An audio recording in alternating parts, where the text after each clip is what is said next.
Don't look at everyone. Close your eyes. Just hear the pain of my heart. Crank out this Relic 9.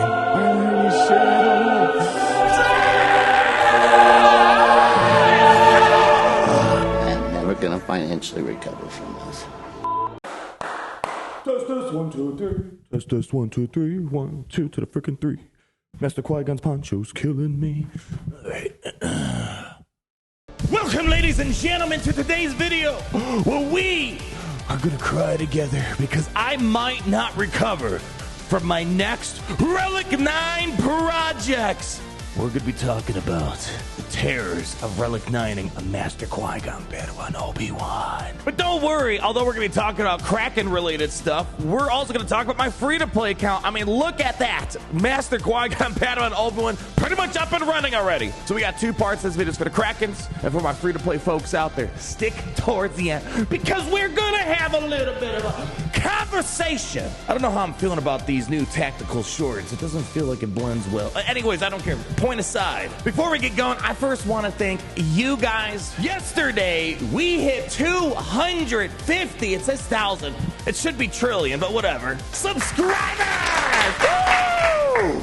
I mean, it's not really like a special milestone or anything, but, you know, really, I just want to kind of pause before we get a little crazy in today's video. And first off, thank you guys. As you guys might know, the history of my YouTube-ness over here, I never, like, intentionally was trying to make YouTube a thing. I was going to law school. I was playing this game, Star Wars Galaxy of Heroes. I was making videos to help my guildmates and other players in Squad Arena, the Rancor Raid, and whatever. And it kind of accidentally turned into something unexpectedly throughout my journey going through law school. Technically, for my OG people, I don't know if they're even watching this. Technically, the first game I started covering, it was like 3 or 4 videos, was Call of Duty Black Ops 2. But again, wasn't really making YouTube a thing. I was just sharing a few videos when I was in college, undergrad at the time. But then Galaxy Heroes was the game where I kind of had like a repetition going on. And as you can see, it's all been history since then. And seriously, without getting too mushy right now, you guys hanging out with this clown here, whether it's on live streams or one of the videos over the many years that we've been together, taking your limited time and spending it here with me and our Kyber Club really means a lot to me. It's first off allowed me to get out of expensive law school student debt very quickly. And like seriously, you guys being here has allowed me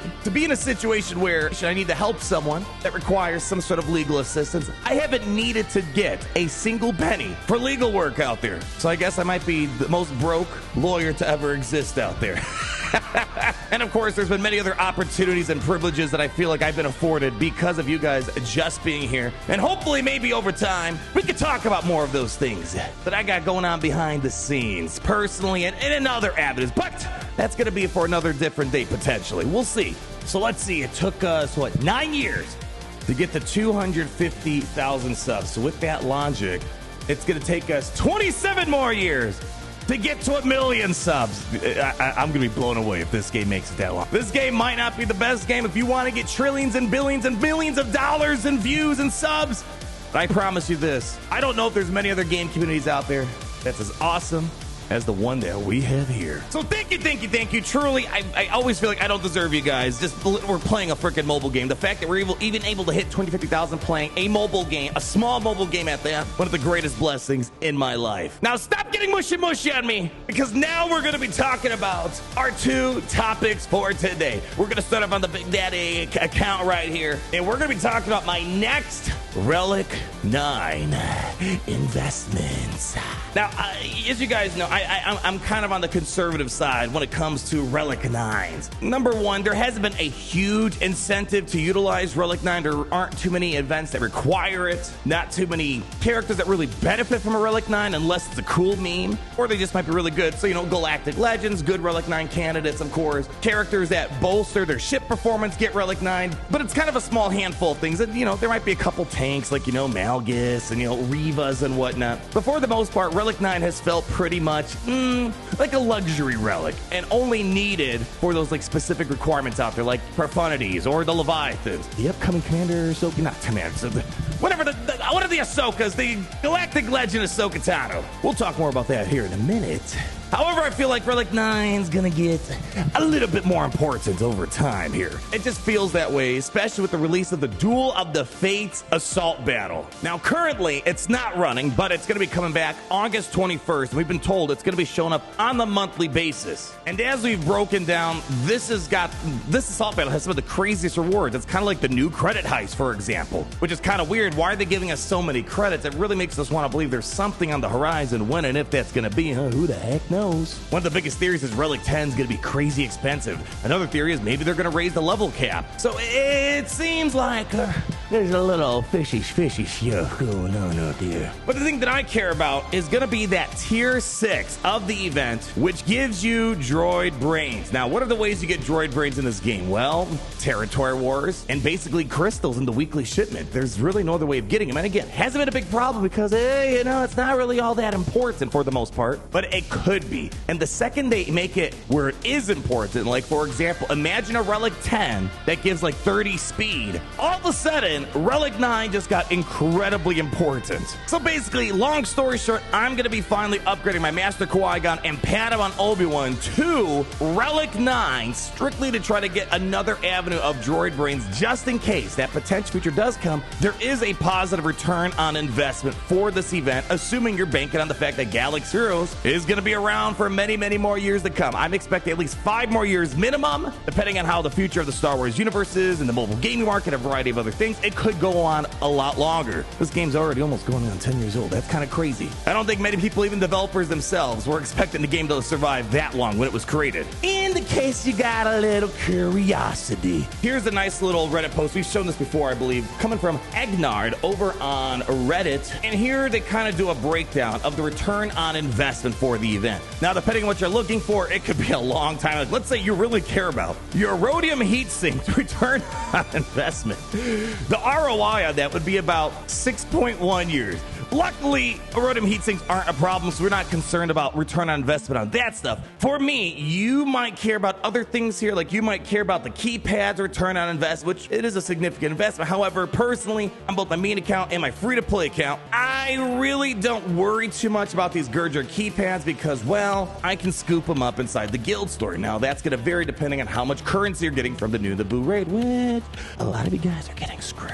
But as we can see, the expected return on investment where you're going to start having a positive ROI is going to be about 1.2 years. Now, yeah, that is still a long time in the grand scheme of gaming, but you got to remember Galaxy of Heroes. A year is basically like a month in Galaxy of Heroes gaming timelines. In other games, that would be absurd. I 100 trillion% agree. But think about it. How long has, for example, the assault battles been around? For the military might, Secrets and Shadows, all those things, they've been around for what, like 5+ years, something like that? Duel of the Fates, assuming Galaxy Heroes is going to be around for a long time, this is going to be something that you're going to be banking on after about a year. Could be sooner, could be later. Because remember, it's about a 50% drop rate to get one or the other. And obviously, as I said, you might not want the Gurger keypads, you want the droid brains. And as you know, to get one Relic 9, it requires 20 droid brains, so you need 2 Relic 9s because of Master Qui-Gon, 40 droid brains. So technically, assuming there's an equal chance of these two things dropping here, you could maybe get 8 straight months of perfect luck and you're always rolling droid brains. So it could take about 8 months to get them all back on best case scenario, which again, in Galaxy of Heroes times, that's like a couple weeks. Or you might get trash luck and get the Gurger keypads. But again, on average, about 1.2 years, you should be able to lock in what you invested in from a droid brain perspective. And then assuming the game's gonna be around for 5-10 years, now you're gonna make big bang bucks. Another thing to keep in mind for at least the present time, here in August 2024, we currently have the Naboo raid, and if you take these guys to Relic 9 and you happen to have, for example, Queen Amidala as well at Relic 9, this could help you get better crates for your guild, better personal rewards, and that's something I'm not going to consider as well, but it's a factor to keep in mind for maybe a lot of other people. So what I'm getting at here today, although it feels like I'm not going to financially recover from this, I got to convince myself, this video's for me, not for you, let's be real about this. I'm convincing myself that I am going to see my return on investment over the years, and the sooner I cash in on this, the faster I will get my ROI. Sort of. If you know what I'm trying to say. Only thing I'm kind of worried about right now is the fact that Galactic Legend Ahsoka Tano is already requiring a Relic 9. Our first Galactic Legend requiring Relic 9. and I'm kind of worried that there are going to be subsequent Relic 9 characters required for her. I'm predicting that she may become the most expensive galactic legend after Lord Vader in terms of those higher relics. Anyways, enough talk, people. Let's go ahead, upgrade our Padawan Obi-Wan, Master Qui-Gon the Relic 9. And then we'll get to the free-to-play. Don't look at everyone. Close your eyes. Just hear the pain of my heart. Crank out this Relic 9.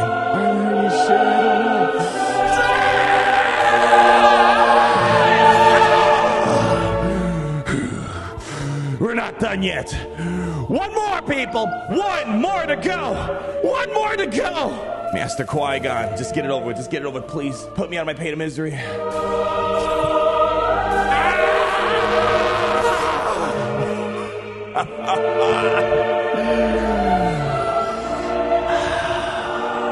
deed is done.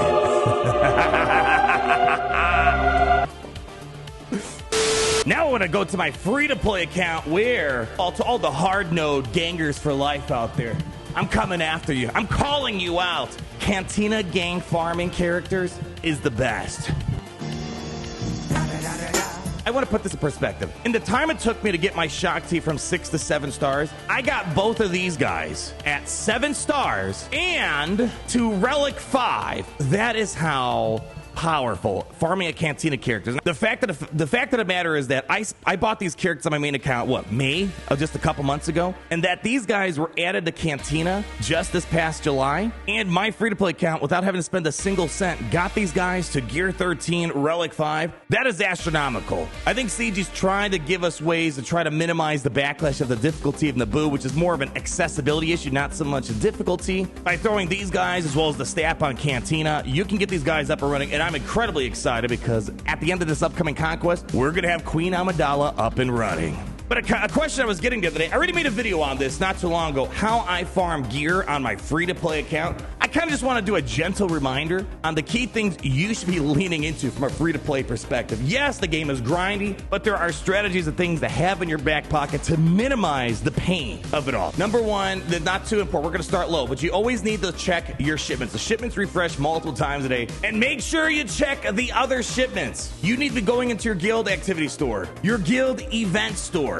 your Grand Arena store, and super importantly, your shard shop. If you're not shard shopping, then you're slopping. I hate to tell you, this right here is so important. It's been emphasized many times. And of course, with your shard shop, making sure, especially if you already have like most of the stuff at 7 stars, cash in your Galactic War Store currency, your Squad Arena stuff. Right now, I'm actually buying Prestige Mats of my Squad Arena currency. Maybe Cantina battles. Right now, I'm kind of picking up Kit Fisto. Also, I just did a 1 million ally point Bronzium pack pull. That got me like 60,000 shard shop currency. And it goes without saying as well, you need to be in a semi-decent guild. Now, you don't need to be into the best guild. Even when I started this account, I just joined a random guild in the game for the first year of playing. You can still make progress, but you need to at least be in a guild that's doing some raids, as well as Rise of the Empire or Geonosis territory. Heck, even Hoth. You need to be in a guild that's getting currencies so you can go into the guild event store and the guild store to pick up stuff. Especially the Naboo raid, or if you maybe are still playing Endor, you need to have currency that are giving you steady inflows of Gear 12 material. This right here, in my opinion, the second Mark II currency, that's probably the most important, because that's going to help me in here get the Gear 12 to Gear 13 very, very quickly. So whatever you need, you pick that up with that. Again, this isn't anything too new here. And now Kyrotech, there isn't like a hack to get like a bajillion at once, I guess, if you have those 3 wacky numbers in the back of your mama's credit card. But beyond that little trick, trying to alter between heavy Kyro projects and non-heavy Kyro projects is going to be important. At least on my free-to-play account here, my main source of Kyrotech income is coming from number 1, Mark 7 Kyrotech shot prods right here. First off, I use my Mark 3 currencies from territory battles on Kyrotech here, always picking these up when I see it. That's what I use it for. I really don't care about, the Commander Tanos, the Wat Tam boards. I'll get through that, get that stuff through Proving Ground, so I'm not too concerned about that. For me personally, I'm using this for Kyrotech. My Grand Arena currency as well. Boom. Another one. So right there, what was that? 16 Kyrotechs I got, and if you do that several times a day, you can easily, you know, assuming you have the currencies, you can get yourself, you know, 30, 40, 50 Kyrotechs a day potentially. And although on my main account, I use this currency to pick up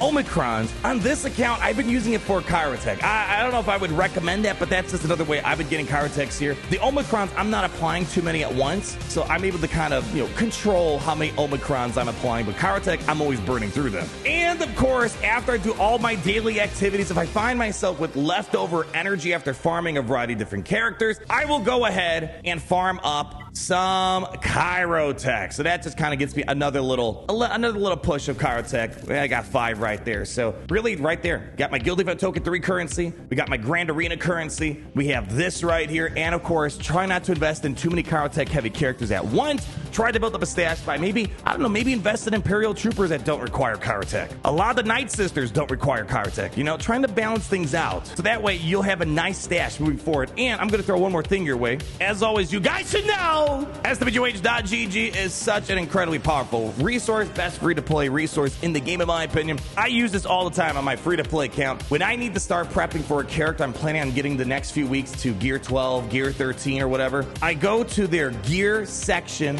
in their inventory. So right now what I'm doing, now that I just got Master Qui-Gon to Relics, now we're kind of sitting back and we're planning ahead. So I'm looking to see what gear do I need for Queen Amidala. So I'm using those Mark II guild currencies that I showed you. You guys should know. I don't know. I don't know if this video is any help to you guys. I feel like I'm honestly preaching to the choir right now. If it helps out one person, awesome. So by the time I get Queen Amidala in the next week and a half, hopefully I'm going to have an instant Gear 12, going from Gear 12 to Gear 13 pretty much instantly. So being able to plan ahead, know what you need, planning in advance, and not spreading yourself too thin. It's like I feel like this game really just mimics basic budgeting, right? You don't want to spend too much, live within your means, kind of plan ahead. Fundamental things. See, in Galaxies, you're going to learn mathematics, you're going to learn philosophy, you're going to learn logic, you're going to learn budgeting. I mean, why are people even going to school anymore? Just play this game. It'll also teach you gambling addiction. And I think that's going to wrap it up for today, people. That's me on my main account with Padawan Master Obi-Wan, and on my free-to-play account showing how powerful the recent updates have been to getting this account access to some high-quality characters. So whether you're a viewer of the old days that might not be here, or if you're a viewer of the future, I thank you for stopping by in today's video. Leave that like, comment down below, subscribe, so you're not missing a thing. And always remember, it's great to be in the Empire. The sun never sets.